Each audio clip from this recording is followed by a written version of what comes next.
Prabhas Maruti combination లో వస్తున్న horror comedy cinema రాజా సాబ్ shooting September కల్లా పూర్తి కానుంది. Pan India Tollywood star Prabhas కల్కి 1100 కోట్ల కలెక్షన్ సక్సెస్ ని ఎంజాయ్ చేస్తున్నారు అన్న విషయం తెలిసిందే. అయితే నెక్స్ట్ స్పిరిట్ అని అందరూ అనుకుంటున్నారు. కానీ ప్రభాస్ గారు దానికంటే ముందు మారుతి డైరెక్షన్ లో వస్తున్న రాజా సాబ్ కంప్లీట్ చేయాలని అనుకుంటున్నారట. ఈ మూవీ కోసం ప్రభాస్ తన రెమ్యునరేషన్ కూడా తగ్గించారు. ప్రభాస్ ఈ మూవీని ఎంత త్వరగా వీలైతే అంత త్వరగా కంప్లీట్ చేయాలని ఫుల్ ఫోకస్ రాజా సాబ్ మీదే పెడుతున్నారు. రాజా సాబ్ 200 కోట్ల బడ్జెట్ తో తెరకెక్కుతున్న హారర్ కామెడీ సినిమా. దీని షూటింగ్ సెప్టెంబర్ కల్లా పూర్తి చేసి జాన్ లో రిలీజ్ చేయాలని డైరెక్టర్ మారుతి చూస్తున్నారట. ప్రభాస్ చేస్తున్న మొట్టమొదటి హారర్ సినిమా ఇది. హారర్ కామెడీకి మంచి పేరున్న డైరెక్టర్ మారుతి గారు ఈ సినిమాని ఏ రేంజ్ లో చూపిస్తారో అని ఫ్యాన్స్ ఎదురు చూస్తున్నారు. శంకర్ దర్శకత్వంలో ఎస్ఎస్ తమన్ మ్యూజిక్ తో masterpiece Game Changer. Shankar దర్శకత్వం వహిస్తున్న గేమ్ చేంజర్ సినిమా డిసెంబర్ 2024న పాన్ ఇండియా స్థాయిలో విడుదల కానుంది. రామ్ చరణ్, కియారా అద్వానీ ప్రధాన పాత్రల్లో నటిస్తున్నారు.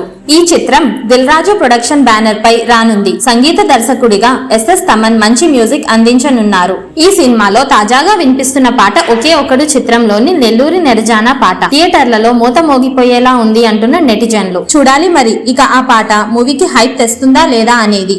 రిలీజ్ డేట్ వరకు వేచి చూడాలి. ఇలాంటి మరిన్ని లేటెస్ట్ అప్డేట్స్ కోసం BS8 న్యూస్ ని సబ్స్క్రైబ్ చేసుకోండి.